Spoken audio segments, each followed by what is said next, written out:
দিয়েছেন, ছেলে সংসারের সবাই মিলে বসে ইফতারি সামনে নিয়ে আল্লাহর কাছে হাত তুলেছে। আল্লাহ আল্লাহ আল্লাহ ও রব্বুল আলামিন, আল্লাহ আপনি আমাকে গরীব করে বানিয়েছেন আল্লাহ, তবে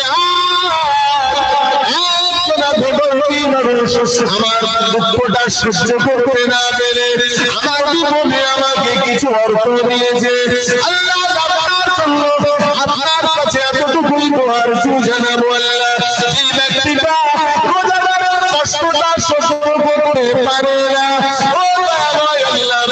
ওই ব্যক্তিটা কেমন করে জাহান্নামী হতে পারে?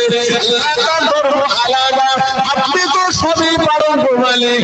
আপনি রোজাদার হয়ে রমজানের ইফতারি সামনে নিয়ে আপনার কাছে হাত দুখানা তুললাম, আল্লাহ সেই ব্যক্তিটা আমার জন্য ইফতারির ব্যবস্থা করলো, আপনি ওই